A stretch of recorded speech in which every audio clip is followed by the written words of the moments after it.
لا إله إلا الله وحده لا شريك له وأشهد أن نبينا محمدا عبده ورسوله. اللهم صل على سيدنا محمد وعلى آله وصحبه وبارك وسلم. اللهم صل تسليما كثيرا كما Ma'asyiral muslimin wal muslimat, adik-adikku yang dimuliakan. Saya paling tua soalnya di sini. Saya lulus SMA 82. Ya, istri saya 84. Sama dengan Usi. Usi dapatnya pinter yang kita 86. Sering saya di sini karena istri saya bersahabat dengan pemilik yaitu Bakul Kuliah dan Adam yang alumni 37 juga. Kebetulan Allah izinkan saya alumni 8 tahun 82. Jadi saya lebih senior. Udah jangan panggil Ustadz Abang aja lah. Biar mudahan dikit. Kalau Ustadz kayaknya tua amat gitu. Alhamdulillah Allah pertemukan kita dalam situasi yang luar biasa. Usi mengingatkan saya judulnya HBH. HBH kelamaan. Kelamaan udah mau haji. Bahkan akhirnya dijadikan tanggal Ba'da haji. Saya bilang kelamaan. Kalau mau sebelum saya berangkat. Karena kebetulan besok saya berangkat haji. Jadi memang pekerjaan saya yang membimbing haji. Setiap tahun harus membimbing jamaah untuk menuju tanah suci dalam memberikan bimbingan. Cuman memang sedikit lah, belum materi ya, santai biar santai sejenak, biar nggak terlalu tua-tua amat kita gitu. Jadi berhaji sekarang Bapak Ibu sekalian, programnya luar biasa. Sekarang kalau kita daftar reguler, insya Allah 40 tahun baru berangkat. Maka maaf, siapapun yang Allah berikan rezeki, lulus SD anaknya daftarin haji. Lulus SD, daftarin haji. Insya Allah dia bisa melunasi dirinya sendiri. Karena memang berhaji itu panjang sekali. Bahkan jangan reguler plus 15 tahun. Maka muncullah haji furodah. Orang Arab bilang kan munfarid, sendiri. Bukan jiwa. Negara tidak ikut campur terhadap persoalan haji semacam ini. Resikonya tanggung jawab sendiri. Dan kalau reguler dan plus, karena G2G seluruhnya visa yang diterbitkan oleh pemerintah Saudi balas, kata orang Arab, free, gratis. Sedangkan yaitu furoda dia harus beli, nilai visanya antara 5.000 sampai 12.000 bahkan 15.000 dolar. Visanya saja. Maka bukan mahal, muahan. Apakah pasti berangkat? Belum tentu. Bayangkan seluruh jamaah saya visa sudah keluar, pembimbingnya belum hari ini. Sedangkan besok berangkat. Bisa saja sore ini keluar atau besok pagi, kita nggak tahu. Bisa juga tidak keluar. Karena memang semua itu izin Allah. Bukankah pertemuan kita izin Allah?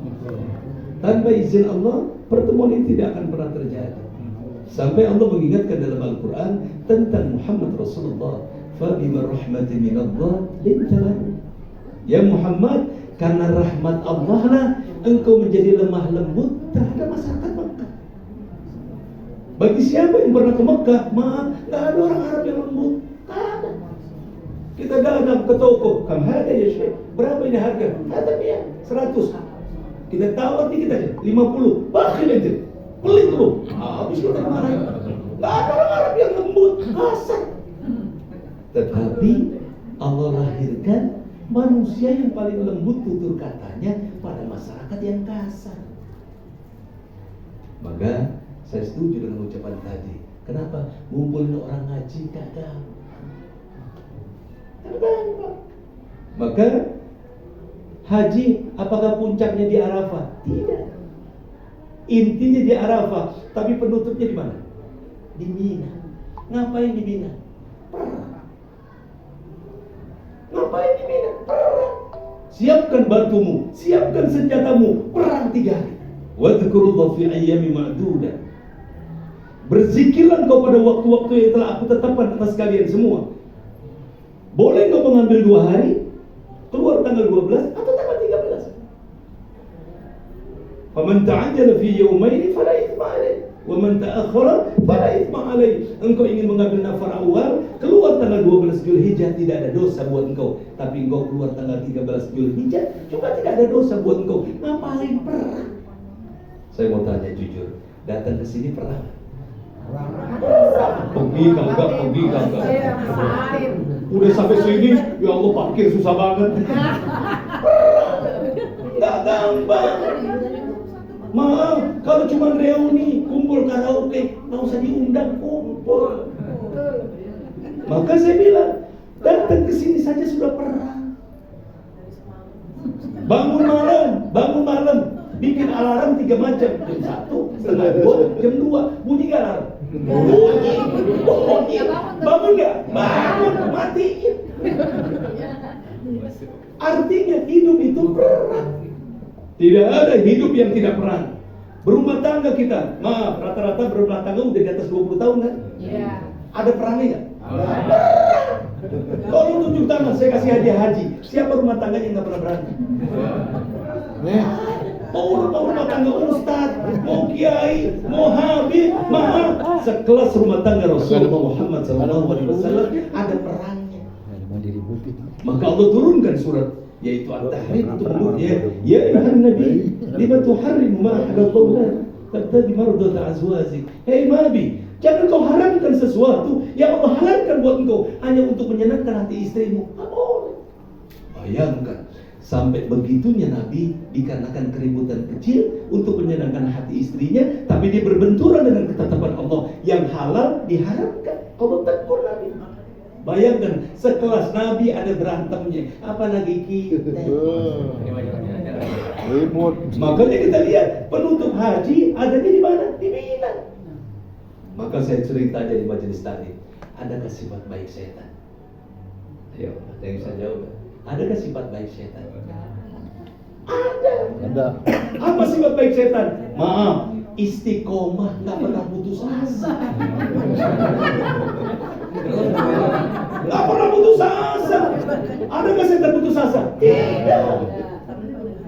Ketika dibikin program kepada kita semua, tanggal 18 kita pengajian, maaf, setan godain nggak? Jangan lu, paling yang datang dia juga. Setan pun ketika kita sampai di sini, maaf, setan putus asa nggak? Tidak. Setan tidak putus asa. Apa kata setan? Nyender. Tidur. Maaf. Lihat, rata-rata ngantuk, apalagi di atas jam 12.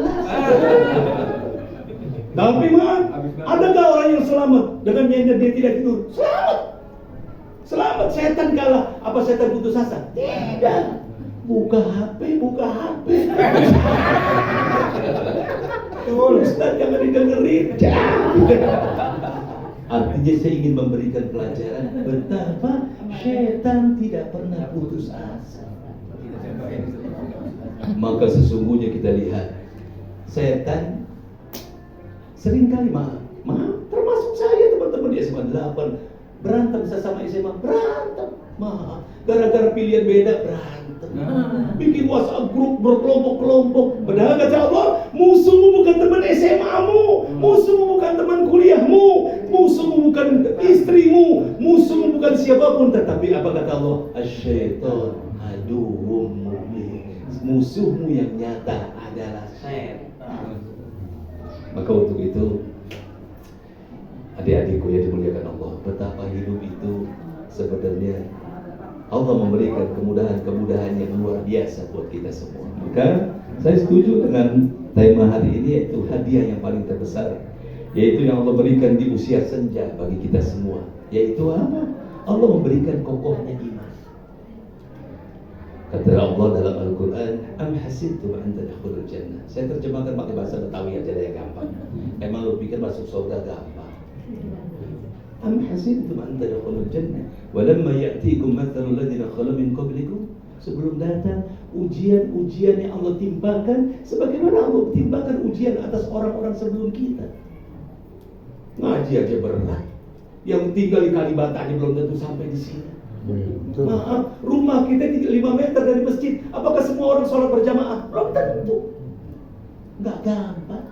Maka kata Rasulullah, perjalanan yang paling berat bukan perjalanan Anda ke Eropa, bukan ke Amerika, tapi perjalanan Anda yang paling berat adalah melangkahkan kaki ke masjid untuk berjamaah. Nggak gampang. Maaf, umroh haji udah sampai di hotel bintang 5, ke masjid belum tentu. Bang, saya dengar di hotel bintang 5 ini, maaf Dar Eman, ada musolahnya. Capek ke Ka'bah mulu, di sini aja. Masa sampai depan Ka'bah? Belum tentu sampai depan Ka'bah. Itu sudah sampai Mekah, sudah sampai hotel yang paling depan pintu 1, belum tentu sampai ke masjid. Betapa banyak hal-hal ini menjadikan contoh buat kehidupan kita semua. Maka sesungguhnya tidak ada contoh yang paling terbaik buat kita semua, bahwa ya adik-adikku, kecuali contoh Rasulullah Sallallahu Alaihi Wasallam. Allah jadikan lahir di kota Mekah, hidup dengan luar biasa, tantangan yang luar biasa, menghadapi problem-problem luar biasa. Bahkan maaf, musuhnya bukan lagi orang lain, bahkan sahabatnya, bahkan pamannya bisa menjadi musuh buat keyakinannya ketika Allah menetapkan dan menunjukkan dirinya sebagai Rasulullah Muhammad Sallallahu Alaihi Wasallam. Maka salawat kita, salam atasnya, mudah-mudahan senantiasa salam kita atas beliau, kepada keluarga beliau, kepada sahabat, dan insya Allah kepada kita semua yang kelak mudah-mudahan beliau akan memberikan syafaat buat kita semua. Karena kata Allah Subhanahu wa Ta'ala, kelak suatu saat tidak ada lagi syafaat yang akan mampu memberikan kepada siapapun termasuk Rasulullah Muhammad SAW. Ketika yaumil kiamat telah datang kepada kita semua, tidak ada lagi bentuk pertolongan bagi siapapun. Wattaqu yawma la tajzi nafsun 'an nafsin shay'an. Pada saat itu tidak ada lagi orang yang bisa menolong kepada orang lain. Wala yuqbalu minha syafa'ah, dan tidak ada satu lagi syafa'ah yang akan mampu diturunkan atas manusia. Wala yu'khadhu minha 'adlun, bahkan tidak ada lagi bisa tebusan untuk mampu menebus kesalahan-kesalahan kita kecuali kasih sayang Allah Subhanahu wa Ta'ala. Mudah-mudahan yang hadir pada majelis ini maupun yang belum hadir, berikan informasi kepada sahabat, mari kita kumpul, karena tidak ada dialog yang paling baik kecuali dialog pada majelis taklim yang senantiasa menghadirkan keilmuan buat kita semua. Dan insya Allah Allah tetapkan akhir hidup kita dalam husnul khatimah. Baik, hadiah dari Allah di usia senja yaitu dengan kokohnya iman yang Allah berikan bagi kita semua. Apa itu? Parameter keimanan yang Allah berikan bagi kita semua. Takwa. Hampir semua kalimat Allah merujuk kepada takwa. Bahkan berhaji tujuannya apa? Kata Allah, bawa modal yang banyak. Bukan Allah gambarkan bawa uang sekian dolar, tidak. Wa tazawwaju fa inna khairaz zadi taqwa. Berbekalah engkau. Bekal yang paling baik buat kalian semua adalah takwa. Sadarkah kita bahwa kelak jamaah haji yang akan berangkat, udah berangkat, apa barang yang paling berharga yang dibawa oleh mereka? Coba perhatikan. Apakah dia cita-cita mau beli emas di sana? Silakan. Apakah pakaian yang paling mahal, jas yang paling mahal dibeli? Bukan. Pakaian yang paling berharga yang tidak akan mereka berangkat sebelum mereka memiliki itu semua. Apa itu? Kain ihram. Apa itu kain ihram? Kain kafan. Ya bani Adam, qad anzalna 'alaikum libasan yuwari sawatikum wa rishan wa libasut taqwa. Wahai anak cucu Adam, wahai manusia, aku turunkan pakaian atas kalian semua. Untuk apa? Yuwari sawatikum, agar keburukan kita Allah letakkan pada belakang kita, dibuang jauh-jauh. Dengan berpakaian, engkau akan membuang sifat-sifat buruk manusia. Warishan, mempercantik dirinya. Walibasut taqwa, dan tujuan kain ihram yang paling mulia adalah mengantarkan manusia menjadi takwa. Dzalikal khair, itulah pakaian yang paling terbaik. Mau ada di antara kita dikubur dengan jas yang paling mahal? Sekaya apapun kita akan senantiasa, cita-cita manusia, ahli waris kita akan senantiasa berlomba-lomba bagaimana memberikan kain kafan buat kita semua, karena tidak ada satupun barang yang halal masuk ke dalam kubur kecuali kain kafan.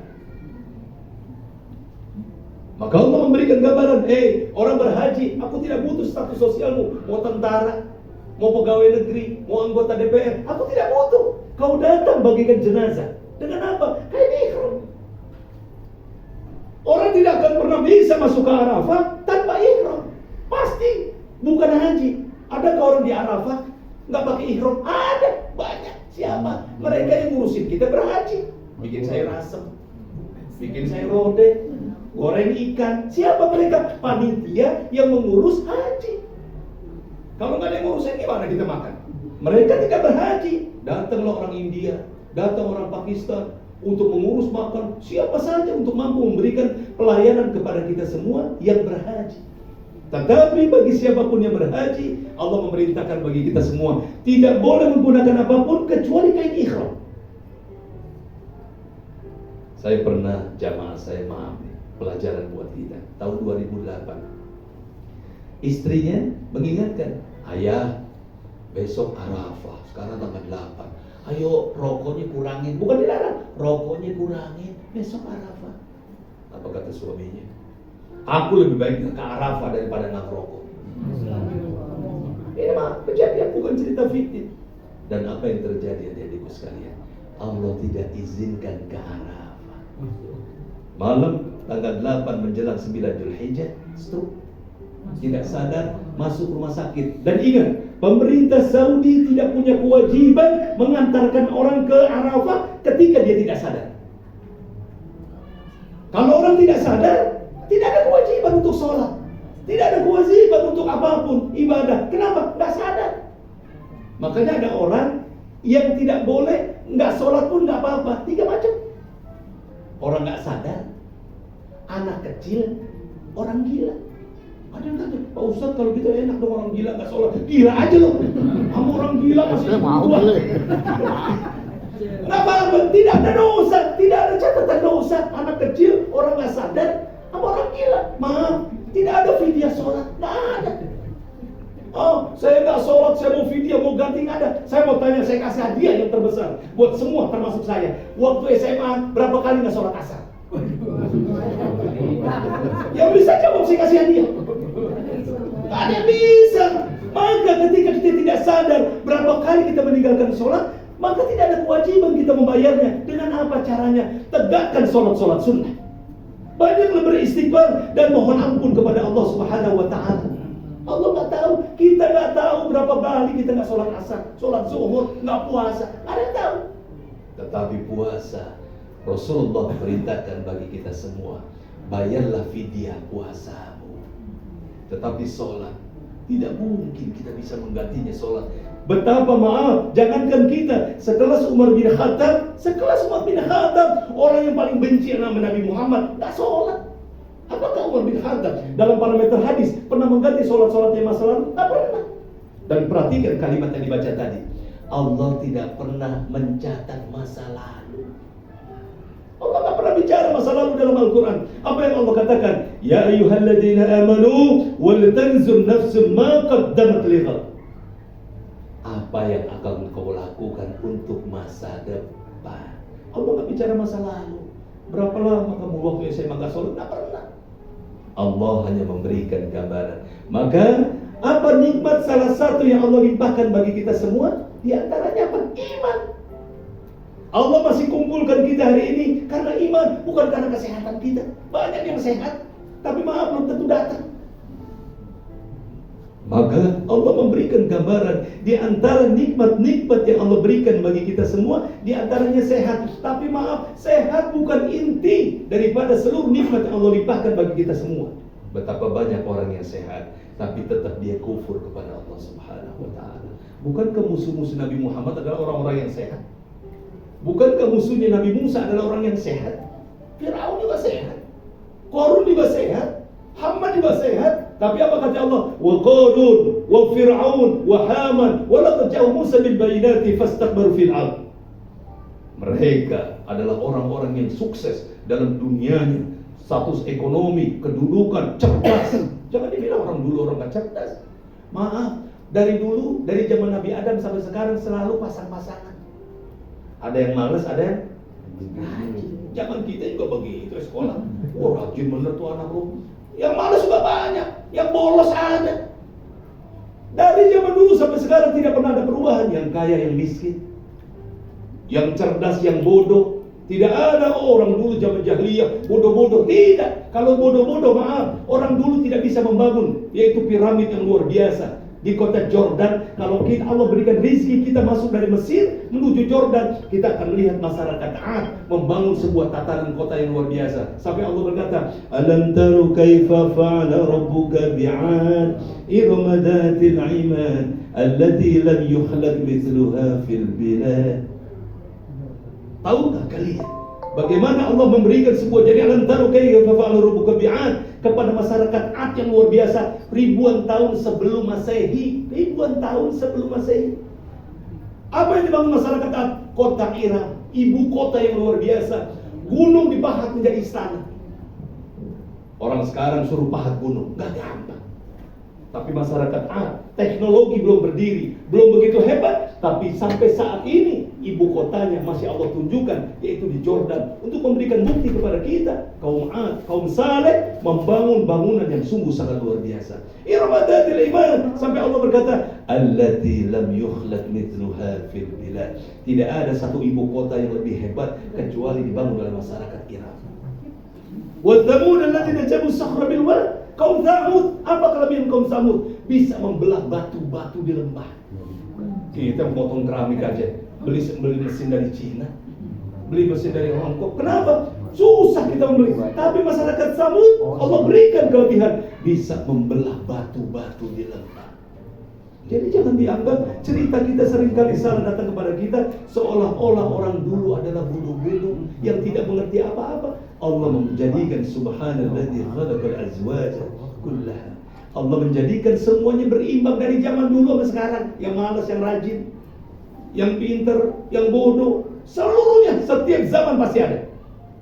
Maka Allah memberikan bukti kepada kita semua dari satu generasi ke generasi yang lain, senantiasa Allah akan berikan bukti semua kenikmatan-kenikmatan yang sungguh sangat luar biasa.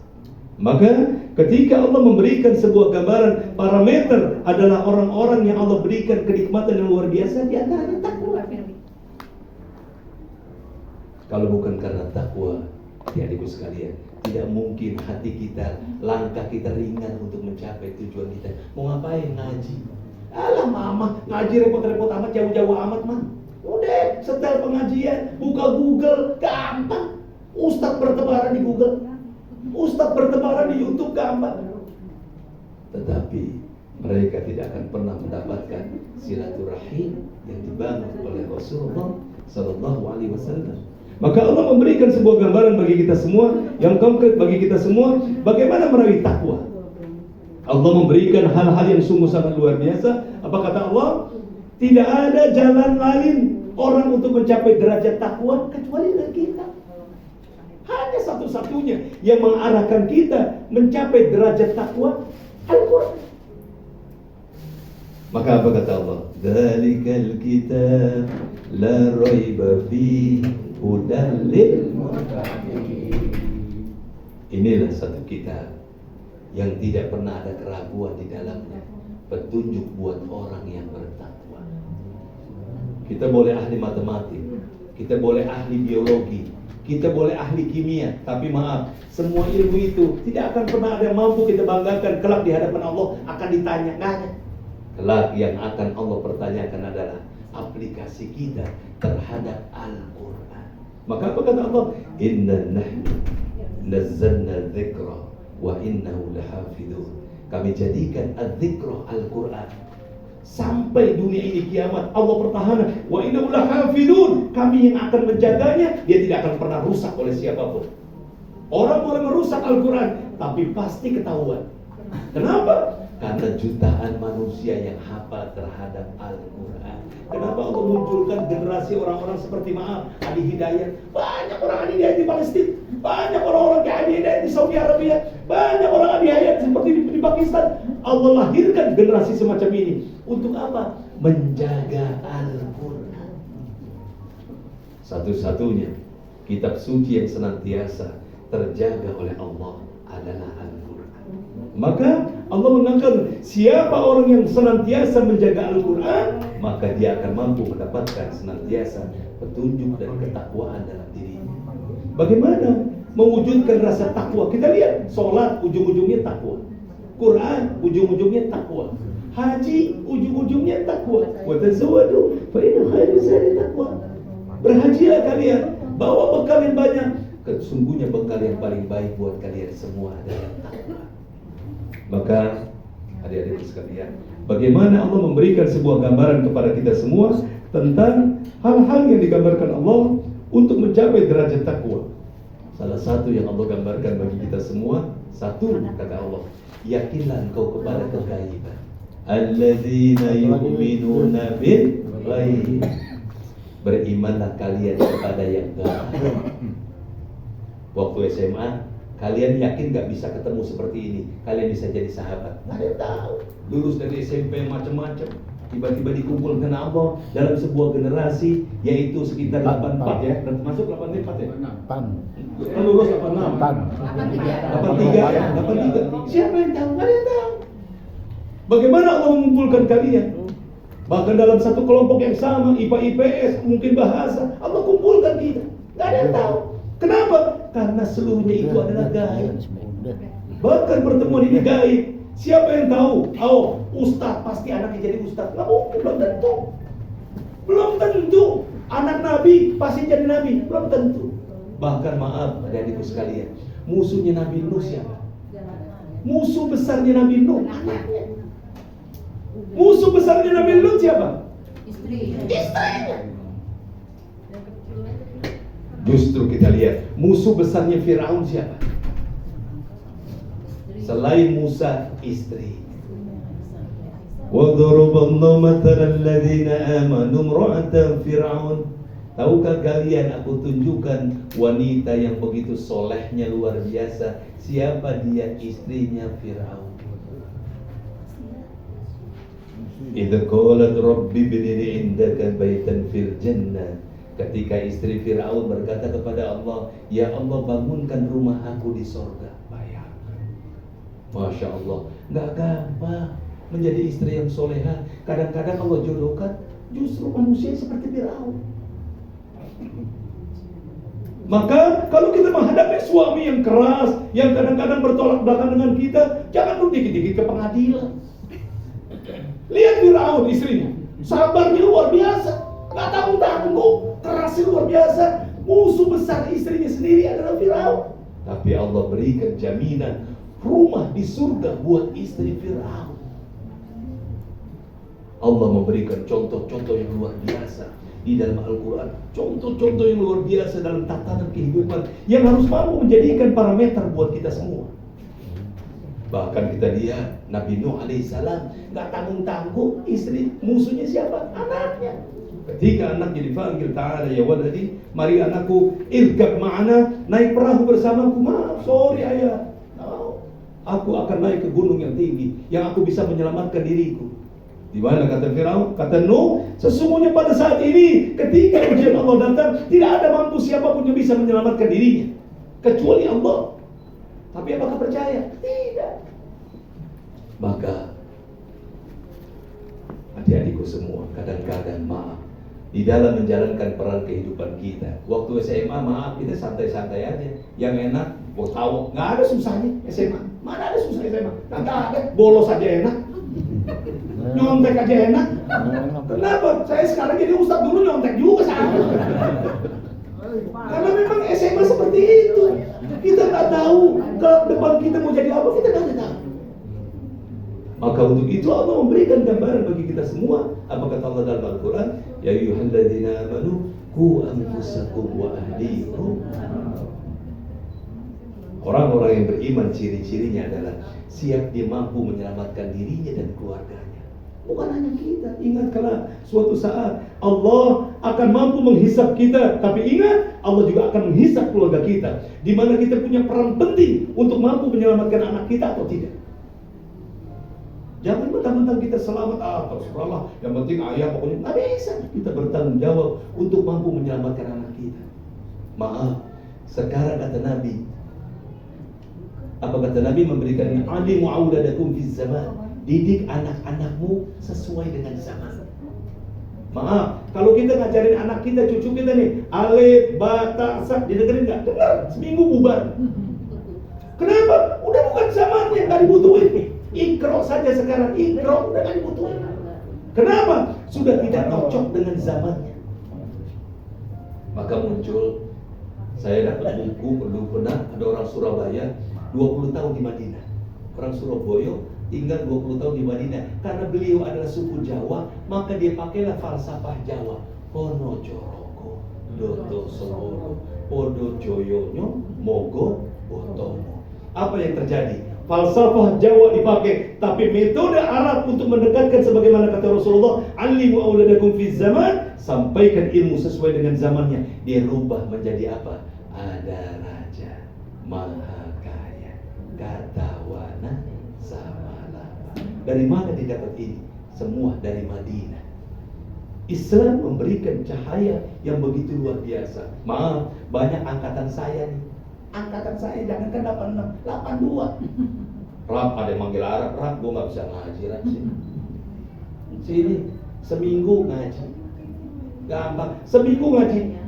Ngaji sama saya syaratnya gampang, ngaji mu gue untuk teman-teman itu. Ngaji mu gue gampang syaratnya. Apa syaratnya?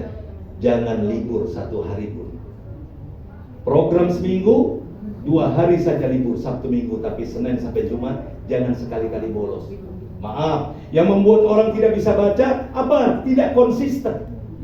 Ngaji sehari, pray 2 minggu. Kapan mau bisa? Gak bakalan bisa. Siapapun ustadz suruh ngajarin gak bakalan bisa. Kenapa? Tidak istiqomah. Setan aja istiqomah. Ya kan? Jadi tadi setan aja istiqomah. Apa yang membuat kita kalah sama setan? Setan istiqomah. Kita ini gak istiqomah. Maka seringkali maaf, saya menghadapi dilema jamaah haji Pak Ustaz. Saya mau pergi haji, maaf jujur Pak Ustaz, saya malu. Saya nggak bisa baca Quran sama sekali. Gampang. Masih ada waktu 2 minggu. Mau belajar? Mau. Ambil cuti. Saya ajarin 5 hari, insya Allah bisa. Itu dia metode yang saya pakai. Kenapa? Orang disebutnya anti lupa. Kalau lupa haram saya kasih tahu, nggak boleh. Dia pasti tahu sendiri. Bagaimana caranya Pak Ustaz? Gampang. Saya bilang, dengerin, tutup buku, nggak perlu pakai buku. Saya mau cerita. Ada raja. Anak kecil pada nenek-nenek ingat tuh cerita. Apa tadi ceritanya? Ada raja maha kaya. Adakah raja yang miskin? Ada raja. Saya ambil huruf alif dan roja. Ada raja. Saya putar-putar, lupa dia. Lupa, macet. Tadi ceritanya apa? Nggak boleh kasih tahu. Ceritanya apa tadi? Ada raja. Roja. Maka disebut ilmu anti lupa. Dia tidak akan pernah lupa dan dia akan mampu menyelesaikan kelupaannya sendiri. Maaf, seminggu insya Allah bisa baca Quran. Karena maaf, dari huruf yang terpotong-potong itu ada raja maha kaya. Maaf, disambung bisa menjadi kalimat, bisa menjadi kata. Satu syaratnya, jangan ikut MTQ dulu. Pasti kalah. Yang penting bisa baca Quran. Coba kita lihat anak kita. Ada anak kita yang lahir setahun setengah langsung bisa lari. Nggak ada. Merangkak, celentang, tengkurap, merangkak, terus berdiri, jalan, tertati-tati sampai suatu saat dia lari pun kita tidak kuat untuk mengejarnya. Kenapa? Rematik, asam urat. Suatu saat orang apa yang membuat dia cepat bersiap berlari? Setiap saat dia akan mampu berjalan. Latihan terus akan dia lancar. Kenapa orang saya nggak bisa ngaji Pak Ustaz bertahun-tahun? Ya kagak pernah diajar terus. Maka senantiasa dia akan menjadi macet dalam mulutnya. Padahal kata Rasulullah, tidak ada bacaan yang paling baik buat kalian semua kecuali bacaan Al-Quran. Karena Al-Quran yang senantiasa akan mampu menjadi sebuah pelindung buat kita kelak di hadapan Allah Subhanahu wa ta'ala. Tidak ada syafaat suatu saat kata Rasulullah, tidak ada syafaat yang kelak akan mampu memberikan kalian semua kecuali diantaranya adalah Al-Quran yang memberikan perlindungan buat kalian semua. Maka kita lihat Al-Quran, Masya Allah, luar biasa, tatanannya begitu luar biasa. Kenapa bahasa Arab dipilih? Kenapa dipilih Mekah menjadikan sebuah tatanan kehidupan lahirnya para nabi? Kita bayangin, kalau Ka'bah adanya di Cirebon, bisa bayangin, haji bisa gagal. Dikit-dikit hujan, dikit-dikit longsor, nggak jadi. Kenapa di Mekah jarang hujan? Maaf, hujan setahun sekali 5 menit aja udah hebat. Allah jadikan udaranya yang begitu luar biasa, bahkan panasnya sampai 59 derajat. Allah ingin memberikan bukti kepada kita. Allah letakkan Ka'bah di kota Mekah, kota yang begitu panas, tetapi sesungguhnya kota itu mampu memanggil manusia untuk mampu senantiasa berdekatan diri kita kepada Allah Subhanahu wa ta'ala. Maka Allah memberikan bukti-bukti yang sungguh sangat luar biasa bagi kita semua. Maka ketika Allah memberikan nasihat yang paling benar, apa keuntungan kita di usia senja? Ketika keimanan masih melekat dalam diri kita. Tidak ada kebahagiaan yang paling hakiki kecuali rasa iman kita. Apa yang membuat rumah tangga kita bisa bertahan lebih dari 20 tahun? Iman. Maaf, kalau cuma cantik dan tampan, maaf, akan luntur. Yang tampan jadi peot. Yang cantik habis kecantikannya. Tapi maaf, apa yang membuat rumah tangga bisa bertahan 20 tahun, 30 tahun? Rasa kasih sayang Allah. Maka maaf, adik-adikku semua, tidak pernah Allah berbicara tentang rasa cinta yang pertama. Apa yang Allah tanamkan dalam perkawinan? Sakinah. Apa maksud sakinah? Orang Arab kalau ditanya, taskun, di mana rumahmu? Sakinah, bermakna rumah, tempat tinggal. Allah tidak berbicara orang yang 7 lantai, orang yang baik pasti sakit, tidak. Dimanapun kau bisa mendapatkan sakinah. Kata Rasulullah, pelafonnya Rasulullah, kalau kita lihat rumah Rasulullah di Madinah, di Mekah, maaf, nangis kita. Kita lihat rumah Rasulullah di Madinah, nangis kita, maaf, plafonnya bisa dipegang ke tangan. Tapi apa kata Rasulullah? Baiti jannah, rumahku adalah surga. Sesungguhnya Allah menjadikan figur Rasulullah SAW dalam kehidupannya sungguh sangat luar biasa. Kenapa? Istrinya menyejukkan. Dia mampu memberikan contoh dan tauladan buat kita semua. Kalau sakinah sudah didapat, maka akan muncul namanya mawaddah warahmah. Cinta dan kasih sayang tidak akan pernah muncul kalau sakinah tidak akan pernah didapati dalam kehidupan kita. Maka kita lihat contoh yang luar biasa yang Allah contohkan dalam berhaji. Siapa? Nabi Ibrahim alaihissalam. Gak tanggung-tanggung. Bayangin, punya anak baru lahir namanya Ismail, baru lahir. Allah memanggilnya untuk kembali ke Palestina. Apa yang terjadi? Dipanggilnya oleh istrinya Siti Hajar, nggak mau nengok. 2 kali nggak mau nengok, sampai ketiga kali, wahai suamiku, engkau pergi meninggalkanku karena Allah atau karena urusan yang lain? Baru ketika pertanyaan itu muncul, Nabi Ibrahim berbalik untuk menghadap istrinya yang tidak tahan tetesan air matanya. Siapa suami yang tega meninggalkan anaknya berbalik? Apa kata Ibrahim alaihissalam? Aku dipanggil oleh Allah Subhanahu wa ta'ala. Bukankah Allah setiap hari manggil kita? Hayya 'alas shalah, hayya 'alal falah. Apakah senantiasa ketika Allah memanggil kita, semua orang berduyun-duyun memenuhi panggilan Allah? Enggak. Ada yang main catur asik, ada yang ngobrol asik. Padahal panggilan Allah adalah panggilan yang sungguh sangat luar biasa. Tapi seringkali orang tidak peduli kepada panggilan Allah. Bukankah berhaji juga panggilan Allah? Labbaik Allahumma labbaik. Allah panggil kita, begitu lantang suaranya. Sholat begitu lantang panggilan Allah. Tapi kelak kata suatu saat kata Rasulullah, ada panggilan Allah yang tidak pernah terdengar suaranya oleh siapapun. Bahkan istrimu di sampingmu tidak akan pernah terdengar panggilannya. Panggilan apa? Kematian. Kalau kematian sudah datang kepada kita, maaf, wafat tidak menunggu tua, wafat tidak menunggu sakit. Ketika kematian datang kepada kita, kullu nafsin dha'iqatul maut. Setiap manusia pasti akan mengalami mati. Mau yang kuat, mau yang steril, mau yang paling pinter, mau yang paling apapun. Saya pernah punya teman seangkatan saya di SMA 8, masuk ITB. Dia SMA 8 paling pinter, masuk ITB paling pinter, dikirim ke Belanda 3 besar. Antara dia orang Jerman. Apa yang terjadi? Apakah dia puas dengan kecerdasannya? Dia masuk untuk mampu mengambil spesialisasi pesawat tempur. Tidak puas. Ketika Amerika memutuskan dirinya menjadi manusia negara yang paling terkuat dan Eropa, Rusia bubar, apa yang terjadi? Aku selesai dari Nurtani, aku berhenti dari pekerjaanku, aku ingin mendalami Quran. Sampai meninggalnya Allah jadikan matanya sampai tidak bisa melihat. Dikarenakan yaitu gulanya yang terlalu tinggi yang menghasilkan Dia bisa mampu sampai nyuntik sendiri karena terlalu tingginya gula. Apa yang terjadi? Allah jadikan menjadi manusia yang wafat dalam keadaan hidup di tengah-tengah tahfizul Quran. Siapa yang nyangka takdir Allah? Tidak ada yang tahu. Tapi apakah itu suatu kejelekan? Tidak. Itulah sebuah karunia yang Allah limpahkan bagi setiap manusia. Apapun yang Allah tetapkan bisa jadi baik. Seringkali manusia mengukur parameternya dengan dunia. Maka Allah menjadikan hal-hal yang luar biasa parameternya. Bagaimana ketika Nabi Allah Ibrahim meninggalkan istrinya? Apa kata istrinya? Apakah kamu meninggalkan aku karena Allah atau karena kebutuhanmu? Baru Ibrahim menjawab, sesungguhnya aku meninggalkanmu dan anakku karena Allah Subhanahu wa ta'ala. Apa kata Siti Hajar? Tinggalkan wahai suamiku. Pasti aku yakin Allah dan anakku akan terlindungi oleh Allah Subhanahu wa ta'ala karena engkau pergi karena Allah. Maka kita lihat apa yang terjadi ketika Nabi Allah Ibrahim meninggalkan istrinya. Justru dari kepakan kaki Nabi Ismail keluar yang namanya Zamzam. Maaf Bapak Ibu sekalian, di Mekah nggak ada air tanah. Tidak ada air tanah di Mekah kecuali satu-satunya air tanah, yaitu Zamzam. Seluruh hotel di Mekah, maaf, dari mana suplai airnya? Dari cedang air laut.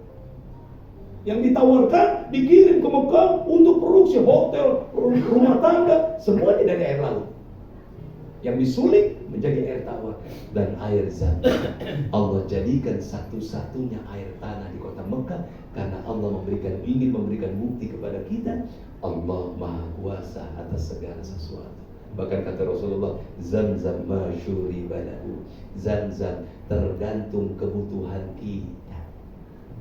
Maka ketika Nabi Allah Ibrahim alaihissalam memberikan sebuah janji yang luar biasa atas istrinya, apakah seorang istri putus asa? Tidak. Ditinggal suami? Tidak.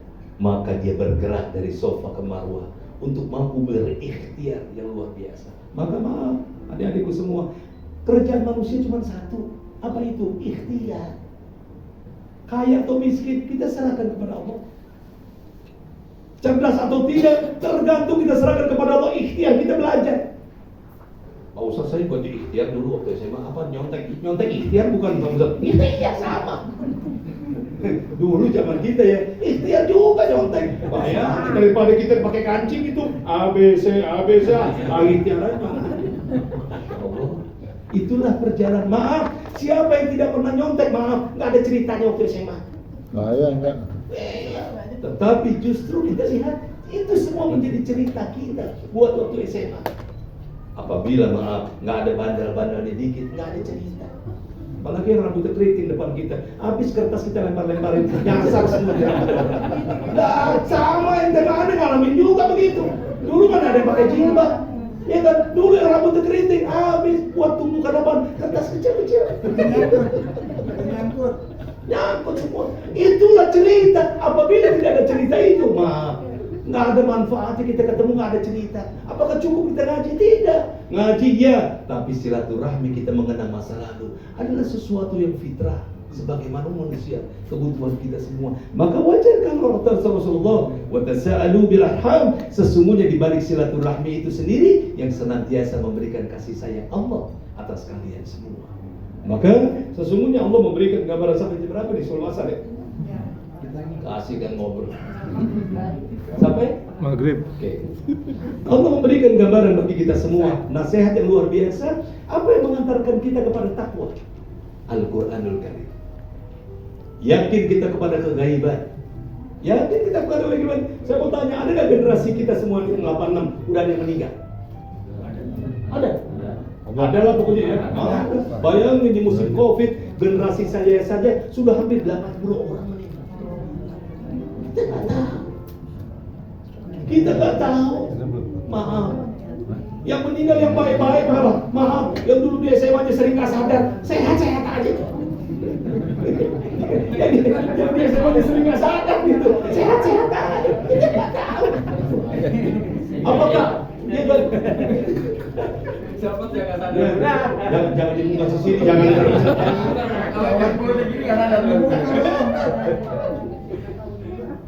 Allah masih cinta kepada kita. Allah berikan kita umur panjang. Agar apa? Agar Allah masih bisa memberikan ampunan-ampunan dosa kepada kita semua. Masya Allah, Allah memberikan, ada orang yang dipanjangkan usianya. Maka kata Rasulullah, khairun nas tanfa'ul nas. Sebaik-baik manusia adalah yang Allah berikan umur panjang dan dia bermanfaat buat orang lain. Tapi maaf, dia SMA udah ngegedekin, SMA nggak pernah sadar, udah tuanya nyusahin. Maaf, tiap datang ke rumah tok tok tok tok, telepon, WhatsApp, kirim dong, ini rekening gue. Udah susah punya rekening lagi. Ada yang begitu, setiap generasi ada yang begitu pasti. Setiap generasi pasti ada. Pasti ada. Maka untuk itu Allah jadikan parameter keindahan di antara kita adalah ketika Allah menjadikan parameter iman dalam diri kita. Apa yang menyelamatkan kita semua? Iman.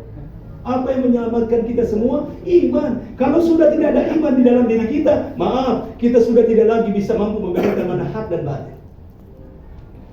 Mana yang benar dan mana yang salah. Seringkali kita menganggap hal-hal semacam itu. Maaf, seringkali pengajian terlambat. Kenapa kamu kerja terlambat? Kenapa kamu ke teman SMA? Seringkali berantem rumah tangga. Istri melarang. Apalagi istrinya bukan anak 37. Jangan ntar lu ketemu teman lu lagi lu. Ntar CLBK lu.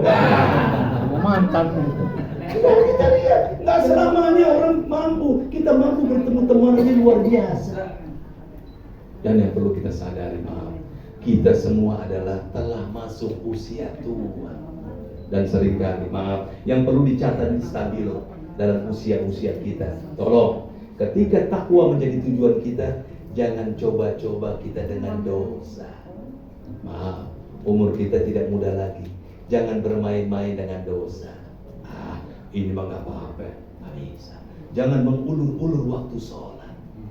Maka Allah mengajarkan bagi kita semua di antara alladzina yu'minuna bil ghaib wa yuqimunas shalah. Perhatikan kalimat bahasa Arab. Allah menyebutnya dengan kalimat yaitu fi'il mudhari. Kalau dalam bahasa Inggris present continuous, yang setiap saat dia akan mampu berjalan mulai hari ini sampai ke depan.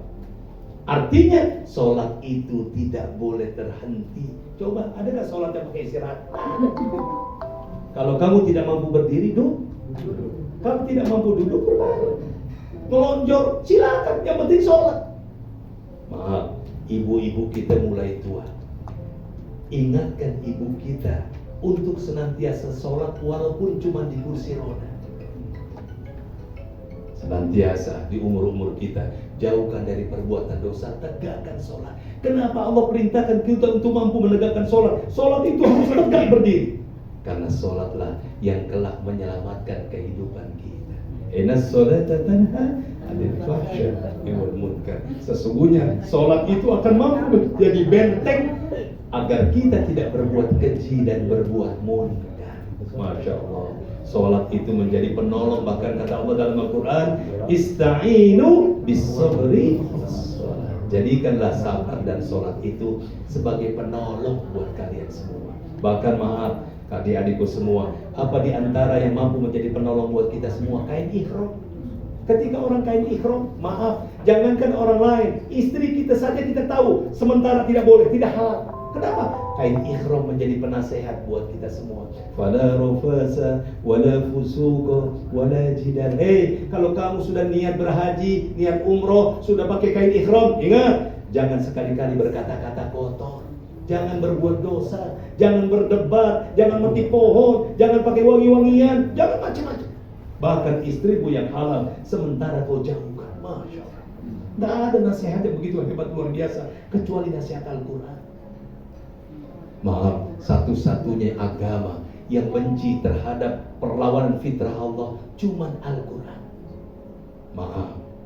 Ini yang ngomong bukan ustaz, pendeta yang ngomong. Kalau bukan karena umat Islam yang banyak, LGBT sudah menjadi halal pada masyarakat kita. Siapa yang paling mengharamkan dan begitu keras terhadap LGBT? Cuma umat Islam. Ada gak masjid kira-kira yang menikahkan sesama jenis? Apakah? Tapi kita lihat, gereja akan menjadi kosong dari jamaah kalau dia tidak menikahkan sesama jenis. Itu hak saya mau nikah sama laki mau sama perempuan tolong nikahkan, tugas kamu pendeta. Apabila tidak kau lakukan, maka kau akan bergerak bertentangan dengan hak asasi manusia. Maka kita lihat orang tua di Amerika hari ini sedang protes keras Kenapa LGBT menjadi kurikulum tetap pelajaran? Maka untuk itulah tidak ada agama yang begitu sempurna yang mengantarkan kepada kita tentang kebaikan kecuali Islam. Maka bersyukurlah kita, dilahirkan dari rahim seorang ibu yang muslim. Bersyukur kita kepada Allah. Betapa Allah memberikan kemudahan-kemudahan bagi kita semua. Mungkin saja waktu SMA kita lupa, sholat jarang, puasa jarang, segala macam. Tetapi ingat, Allah menjadikan dasar fitrah kita sebagai seorang muslim dan seorang muslimah yang kita kembali kepada fitrah kita untuk memegang ajaran kita yang akan kelak kembali menyelamatkan kita. Maka wa yuqimunas shalah, tegakkan sholat dalam kondisi apapun, karena sholatlah yang akan mampu menyelamatkan kehidupan kita. Baru selanjutnya Allah menggunakan hal-hal yang sungguh sangat luar biasa buat kita semua, yaitu silaturahim yang senantiasa terjaga seperti ini. Gak gampang menjaga silaturahim, gak gampang. Jaga ucapan kita, jaga perilaku kita. Ada gak cocoknya sama teman? Ada. Sama istri aja ada gak cocoknya. Pak Ustadz lapor, Pak Ustadz, kenapa? 25 tahun saya nikah, istri saya makin tua makin cerewet, Pak Ustadz. Oh gitu. Dulu waktu SMA kenalan cerewet gak? Cerewet sih sedikit, sekarang paling lebih-lebih ya wajar. Tidak ada manusia yang sempurna, gak ada. Tidak ada manusia yang sempurna. Ketika kita sadar ketidaksempurnaan kita, justru istri kita lah yang mampu menjadi penyelamat buat kita semua. Bukankah salah satu rezeki yang Allah limpahkan bagi kita semua, di antaranya karena istrimu, karena pasangan. Allah memberikan hal-hal yang luar biasa justru karena pasangan hidup kita. Maka senantiasa jadikan rumah tangga kita adalah rumah tangga yang senantiasa mampu menjadi hidup yang luar biasa untuk menyelamatkan dan melahirkan generasi-generasi yang soleh dan soleha. Maka Allah memberikan gambaran buat kita semua, yaitu ketika Allah menghubungkan jaga silaturahmi di antara kita semua, maka Allah menggambarkan bagi kita semua, masuklah ke dalam Islam secara total. Udkhulu fis-silmi kafah. Masuklah kalian ke dalam Islam secara total, berpakaian muslimah, berpakaian muslim, cara berpikir muslim, tindakan muslim, mencari rizki muslim. Masya Allah. Apabila itu akan mampu menjadikan sebuah jalan kehidupan bagi kita semua, insya Allah dalam Islam itu ketika ikhtiar kita jalankan, lalu Allah memberikan solusi terakhir buat kita. Apa kata Allah? Wa may yattaqillah yaj'al lahu makhraja. Siapa manusia yang senantiasa hidupnya bersandar kepada Allah, baik sakit, baik sehat, baik lagi untung, baik lagi rugi usaha kita, baik dalam kondisi apapun, siapa manusia yang senantiasa bersandar kepada Allah, wa may yattaqillah yaj'al lahu makhraja, maka Allah senantiasa akan memberikan solusi dan jalan keluar terhadap sebuah persoalan kehidupan kita. Mau kemana manusia? Kalau lagi sakit, siapa yang paling kita ingat? Istri kita? Bukan. Pasangan hidup kita, suami kita? Bukan. Orang kalau lagi sakit yang paling diingat siapa? Allah. Ya Allah, sakit gigi aja Allah. Tidak ada manusia kecuali Allah. PHK, perkurangan kerjaan, anak kita mau dapat jodoh, anak kita belum dapat tempat kerjaan, kepada siapa kita mengadu? Allah. Maka tolong di usia kita, tolong sempatkan seminggu sekali, jangan tinggalkan tahajud. Tidak ada tangisan yang paling baik dan jujur kecuali tangisan pada malam hari. Nah, maaf, betapa banyak orang ketok-ketok rumah kita, nangis palsu. Tapi ingat, nangis pada malam hari antara kita dengan Allah adalah tangisan kejujuran. Dan maaf, seringkali Rasulullah berlomba kepada istrinya, yaitu Aisyah. Apakah ketika Rasulullah bangun jam 1 dibangunkan Aisyah? Tidak, biarkan dia tidur. Rasulullah berdiri, kadang-kadang 4 juz, kadang-kadang 3 juz, tergantung bangunnya. Sampai Rasulullah tidak membangunkan istrinya. Kalau sudah setengah jam sebelum subuh, maaf kalau di Mekah Madinah 1 jam sebelum subuh ada azan awal. Itulah cara Rasulullah membangunkan istrinya. Panggil terjemahin sini aja lah ya. Gitu. 1 jam lagi subuh. Bangun, maaf, urusan ke toilet, urusan ke kamar mandi bisa setengah jam. Urusan ke kamar mandi bisa setengah jam. Maka Rasulullah membangunkan istrinya minimal 1 jam sebelum subuh. Apakah 1 jam sebelum subuh kita biasa bisa mendengarkan qiyamul lail, tahajud? Bisa.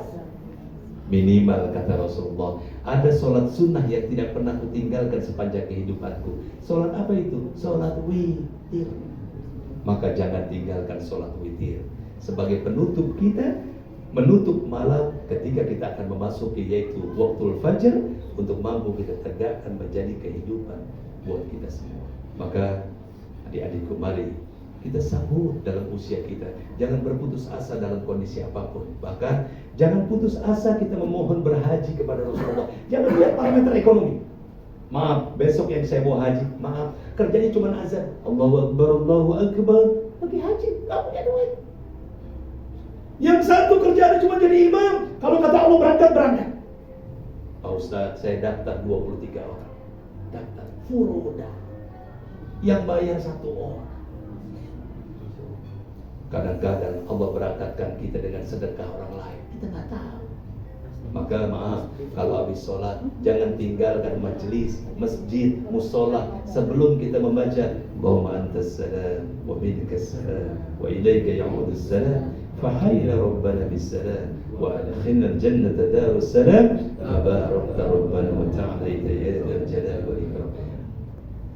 Bagaimana Rasulullah membaca ini? Saat Rasulullah tiap-tiap Rasulullah akan masuk ke Masjidil Haram, inilah doa yang dibaca oleh Rasulullah, yaitu yang dimaksud dengan babus salam, pintu babus salam, tempat Rasulullah masuk menuju Masjidil Haram.